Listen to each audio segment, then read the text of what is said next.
Hello दोस्तों, कैसे हो आप? Welcome back to job news. मैं प्रकाश। दिल्ली पुलिस में एमटीएस सिविलियन के पोस्ट में टोटल 1000 प्लस वैकेंसीज रिलीज की गई है। तो चलिए इसके बारे में डिटेल में जानते हैं। अप्लाई करने की एलिजिबिलिटी क्राइटेरिया क्या रहेगी, एज लिमिट क्या रिक्वायर्ड है, सिलेक्शन का प्रोसेस क्या रहेगा, एग्जाम पैटर्न कैसा रहने वाला है, साथ ही साथ बात करेंगे सिलेक्शन के बाद आपकी मंथली सैलरी क्या रहेगी। तो सारी चीज़ों के बारे में डिटेल में बात करेंगे।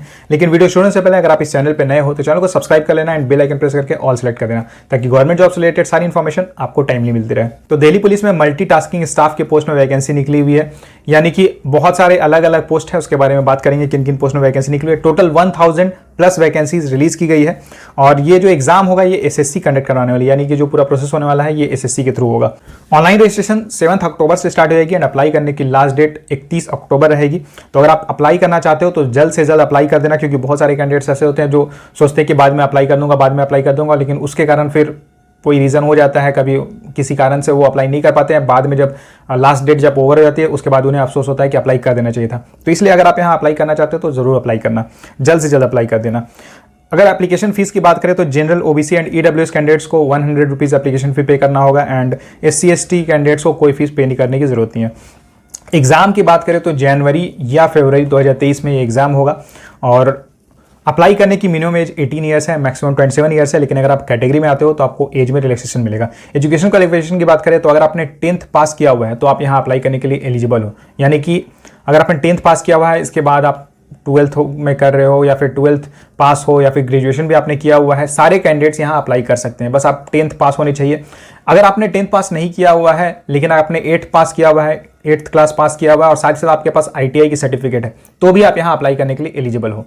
तो यहाँ ग्रुप सी के पोस्ट में वैकेंसी निकली हुई है, अलग अलग डिपार्टमेंट में वैकेंसी निकली हुई है, अलग अलग पोस्ट में वैकेंसी निकली हुई है। कुक, वाटर कैरियर, सफाई कर्मचारी के पोस्ट में वैकेंसी निकली हुई है। मोची, धोबी, दर्जी, दफ्तरी, माली, बार्बर, कारपेंटर, यानी कि जो अलग अलग टाइप के ग्रुप सी पोस्ट में जो वर्क रहते हैं वो उन सब पोस्ट में यहाँ वैकेंसी निकली हुई है। एमटीएस का मतलब होता है मल्टीटास्किंग स्टाफ, यानी कि मल्टीटास्किंग जो भी रहते हैं किसी ऑफिस में, उन सब के पोस्ट में यहाँ वैकेंसी निकली हुई है। तो आप जिस भी पोस्ट में अप्लाई करना चाहते हो उसमें अप्लाई कर सकते हो और यहाँ अलग से कोई सर्टिफिकेट वगैरह की रिक्वायरमेंट नहीं, यानी कि अगर आपने 10th पास किया हुआ है या फिर आपने 8th पास प्लस ITI किया हुआ है तो आप यहाँ अप्लाई कर सकते हो। अलग से कोई भी एक्स्ट्रा स्किल की सर्टिफिकेट या ट्रेड सर्टिफिकेट वो सब कुछ यहाँ रिक्वायर्ड नहीं है।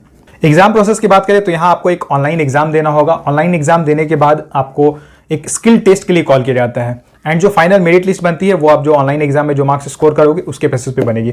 तो ऑनलाइन एग्जाम में रीजनिंग से 25 क्वेश्चंस पूछे जाएंगे, मैथ से 25 क्वेश्चंस पूछे जाएंगे एंड जनरल अवेयरनेस जिसमें जीके एंड करंट अफेयर से क्वेश्चंस पूछे जाएंगे। तो टोटल 50 क्वेश्चंस पूछे जाएंगे, यानी कि ओवरऑल जो ऑनलाइन एग्जाम होगा उसमें आपसे 100 क्वेश्चन पूछे जाएंगे, मैक्सिमम मार्क्स 100 रहेगा एंड इसके लिए आपको 90 मिनट्स का टाइम मिलेगा।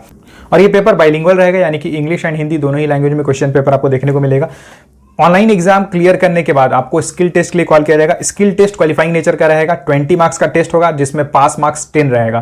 तो आपको out of 20 marks 10 marks minimum score करना होगा तो ही आप स्किल टेस्ट क्वालिफाई कर पाओगे। अब स्किल टेस्ट क्या होगा, जैसे कुक की बात करें तो कुक में क्या होता है, आपसे कुछ नॉर्मल बेसिक चीज़ें पूछी जाएगी और हो सकता है वहाँ प्रैक्टिकल भी आपको कुछ करने दे दिया जाए, मे बी सब्जी बनाने दे दिया जाए या फिर हो सकता है आपको रोटी बनाने दे दिया जाए, वैसा होता है। या फिर जैसे अगर बात करें मोची की या फिर धोबी की, दर्जी की जो पोस्ट है या माली की पोस्ट है, तो जो आपका काम रहता है, यानी कि माली का क्या काम रहता है, गार्डन वगैरह का गार्डनिंग वगैरह करना, उसके बाद फूल वगैरह की देखभाल करना, प्रॉपर कटिंग वगैरह करना, तो वो सब उससे रिलेटेड आपसे कुछ क्वेश्चंस पूछे जाएंगे एंड हो सकता है कुछ प्रैक्टिकल भी आपको करने को दिया जाए। तो बहुत ही सिंपल रहता है, बहुत ही ईजी रहता है स्किल टेस्ट, कोई इसमें टफ नहीं रहता है। मोस्ट इंपॉर्टेंट यहाँ पे ये है कि आपको जो ऑनलाइन एग्जाम है उसमें मैक्सिमम मार्क्स स्कोर करना होगा, क्योंकि जो फाइनल मेरिट लिस्ट बनेगी वो आपके रिटन टेस्ट में आप जो मार्क्स स्कोर करोगे उसी के बेसिस पे बनेगी। सैलरी की बात करें तो सिलेक्शन के बाद आपकी मंथली इन हैंड सैलरी 30,000 के अप्रॉक्स रहेगी। इसके अलावा बहुत सारे अलाउंसेस, बहुत सारे बेनिफिट्स आपको यहाँ मिलते हैं। अगर बात करें यहाँ जॉब प्रोफाइल की तो देखिए, जिस भी पोस्ट में आप अप्लाई कर रहे हो, जिस भी पोस्ट में आप ज्वाइन करोगे उसके अकॉर्डिंग ही आपकी जॉब प्रोफाइल रहेगी, उसके अकॉर्डिंग ही आपको काम करना होगा। अगर आप कुक के पोस्ट में अप्लाई कर रहे हो, कुक के पोस्ट में आप ज्वाइन करते हो तो आपको खाना बनाने का काम करना होगा, खाना बनाना रहेगा। अगर आप माली के पोस्ट में ज्वाइन करते हो तो माली गार्डनर हो गया, तो गार्डनर जो भी वर्क करता है आपको पता ही होगा, तो वो सब आपको काम करने होंगे। अगर आप सपोज धोबी के पोस्ट में ज्वाइन करते हो तो धोबी का काम रहता है कपड़े वगैरह वॉश करना, तो वो सब काम आपको करना रहेगा। यानी कि जिस भी पोस्ट में आप अप्लाई कर रहे हो उसके अकॉर्डिंग ही आपका वर्क रहेगा। और ये वैकेंसी दिल्ली पुलिस में निकली हुई है तो आपकी परमानेंट पोस्टिंग दिल्ली में रहेगी। बहुत सारे कैंडिडेट्स के साथ प्रॉब्लम होता है कि वो ट्रांसफरेबल जॉब में नहीं जाना चाहते हैं, क्योंकि हर 2 साल 3 साल या 4 साल के बाद आपको शिफ्ट होना पड़ता है। लेकिन एक बार अगर आप जैसे दिल्ली पुलिस में आपकी ज्वाइनिंग हो जाती है तो आप एक बार आपकी पोस्टिंग हो गई दिल्ली में, उसके बाद आप लाइफ टाइम दिल्ली में रहोगे, कोई टेंशन नहीं रहेगा, कहीं ट्रांसफर वगैरह कोई झमेला नहीं रहता है। तो इसलिए काफ़ी अच्छी अपॉर्चुनिटी आपको मिली हुई है। अगर आपने 10th पास किया हुआ है या 8th पास किया हुआ है, ITI आपके पास है, तो आप यहाँ अप्लाई करने के लिए एलिजिबल है। अप्लाई ज़रूर कर देना। और बाकी वीडियो से रिलेटेड अगर आपकी कोई क्वेरी रहती है, कुछ कंफ्यूजन रहता है, तो आप मुझे कमेंट करके पूछ सकते हो। वीडियो को लाइक जरूर करना, ज़्यादा से ज़्यादा शेयर करना। अगर आप इस चैनल पर नए हो तो चैनल को सब्सक्राइब जरूर कर लेना। Thank you.